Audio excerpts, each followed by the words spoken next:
Welcome to day 5 of the yoga challenge for runners. Well done for being here. We are nearing the end of the challenge, so this is huge if this is your 5th day in a row with me. So thank you so much for being here.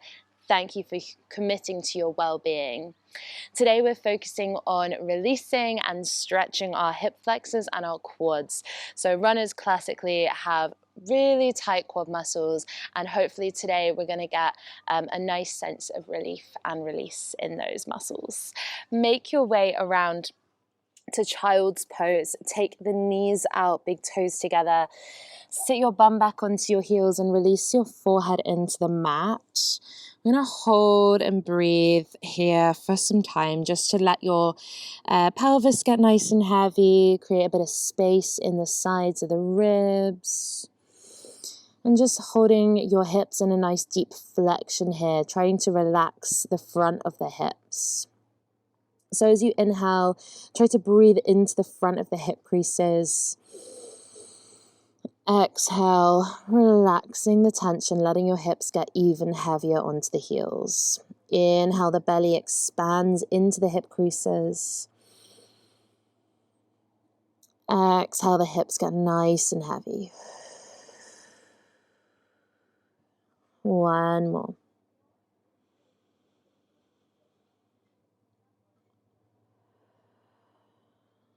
Lovely. From here, let's make our way up through to all fours, walking the knees underneath your hips, and then walk the hands forwards of the shoulders. We're going to take our spine through a nice big wave. So curl from your tailbone, ripple forward, squeeze your glutes, sink the pelvis, lift the heart, take an inhale. Exhale, glide back round onto your heels. Keep going. So we're just mobilizing your hips, bringing your hips into extension before we hold more passive stretches, more passive hip extension. Let's do one more. Ripple, ripple, ripple. Squeeze the glutes. Pull the heart through. Exhale, glide it back. So nice. Come back through to all fours. Step your right foot outside your hands on your mat and sink forward. So we're going to hold this lizard lunge. If you find this really challenging to hold, it might be useful for you to take a couple of bricks or yoga blocks or books underneath your hands, or maybe a big cushion, something to place under the hands. Just might help to hold the position for a few breaths if it is feeling super intense. Try to make sure your pelvis is releasing forwards so that we are creating this extension in the front of the hip. Hip extension is any time your femur bone moves behind the plane of your pelvis. So in order to get a nice stretch through the hip flexor muscles, we want to create hip extension. Breathing again into the front of the hip. From here, just tuck your back toes under, inhale. Exhale, come off the knee of the back leg, so squeeze the back heel away from the crown of the head to create a lovely big stretch through the front of that left hip, contracting your left glute muscles. So nice. Release that knee down, gently untuck the toes, and then take your right hand on top of your right thigh. Take an inhale, grow long.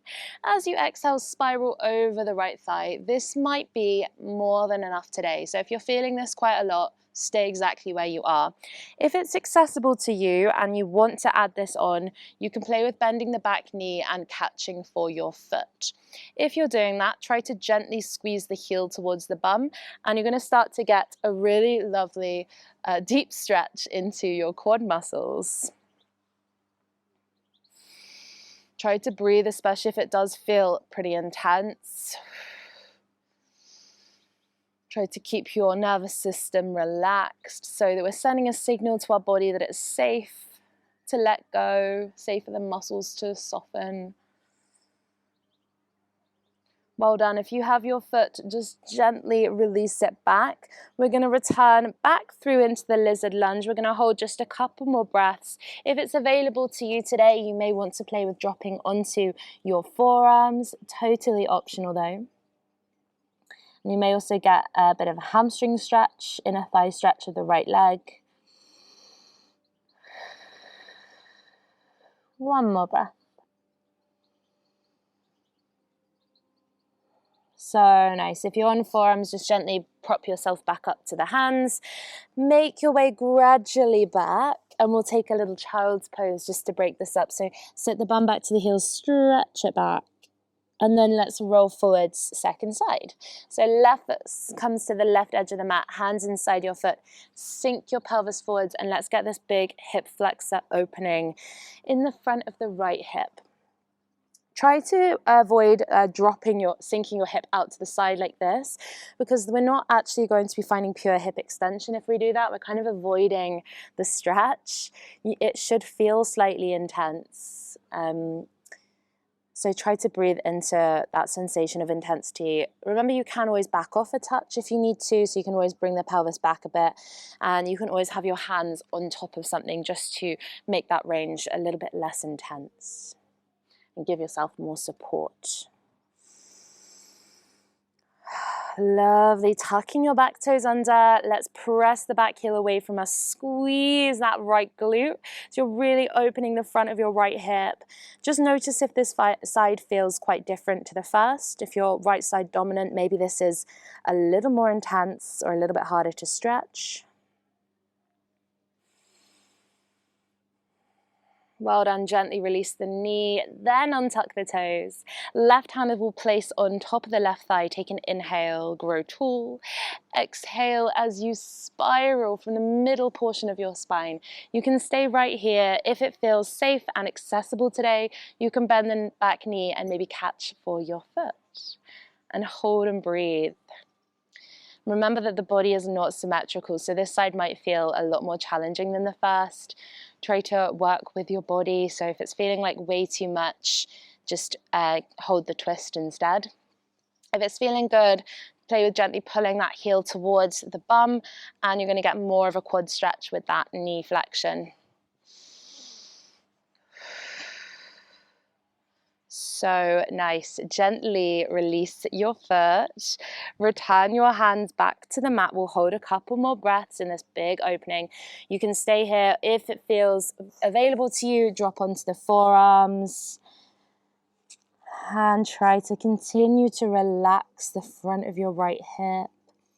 So when we have tight hip flexors, tight quads, we can get this pulling on our knee joints, which can be really troublesome for runners in particular. So try to relax that insertion into the knee, those insertion points where you feel the pull. And then from here, let's prop ourselves back to our hands. Well done. Gently step your foot back, travel back onto the heels. One more breath in child's pose. And then restack your spine. I've got a couple of stretches to finish here. So this is going to be a bit more of a focus into your quads. Those were a bit more for your hips. Let's cross our right shin parallel to the top edge of the mat. And you're going to bend your left knee back like this, trying to keep your left hip down as much as you can. Take the hands behind you and press into the palms to lift the hips. Squeeze the glutes, tuck the tailbone as much as you can. So you're tucking the tailbone between the sit bones, and then place the pelvis back down. This might feel like more than enough. You can walk your hands back, and this might feel like a big quad stretch down into the knee. Might feel like quite a lot of hip flexor as well. If it is available, you can play with dropping down onto your forearms. Try to keep that tuck so we also get the space in the front of the hip rather than just arching the low back. And of course, if it is accessible to you and it does feel comfortable today, you can play with coming all the way down onto your back. Maybe even taking your arms overhead, and you're breathing into this big opening in the front of the quad and the hip flexors. So remember, wherever you are, try to keep that nervous system calm. So there's a nice internal rotation for your left hip as well.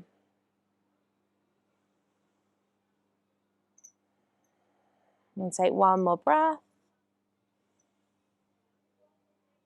If you're on your back, I like to prop myself back onto the forearms and then slowly make your way back to the hands. Well done. Gently draw this leg forwards. We'll change sides. So left shin parallel to the top of the mat. Right knee bent back. Bring some weight into your hands. Lift the hips, squeeze the glutes, tuck your tailbone, and then walk the hands slightly further back. Maybe this feels enough today through that through the right quadriceps. If you did want to drop down a little further, you can. And just play with that hip extension on the right side. Remember, sides can be different. So for me, I'm right side dominant, and I am feeling this quite a lot more in my right side. And I'm just going to give it a couple more breaths before I drop all the way down on this side.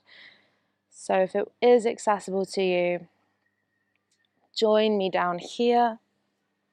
Maybe the arms come up as well, so in a big extension.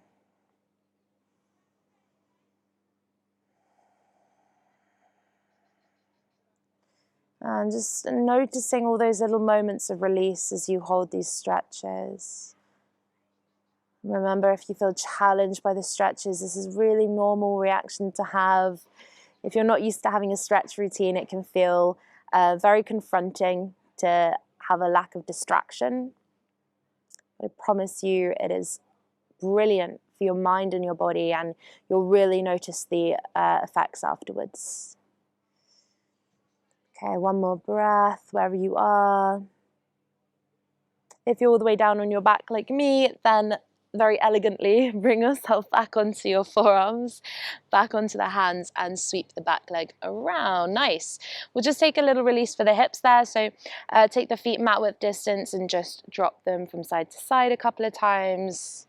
So that nice little relaxation for your hip after that intense stretch. And then make your way to a seated position, comfortable seated position. Let's close. Inhale, draw your arms up. And exhale, hands together at your heart. Close your eyes. And really focusing in on the front of the hip, the quadricep muscles, and feeling any sense of relief and release through those. Thanking these areas of our body for everything they do for us, for enabling us to go around our day-to-day lives, and the ability to run thanks to these muscles as well. Thank you so much for joining me. I'll see you tomorrow for day 6.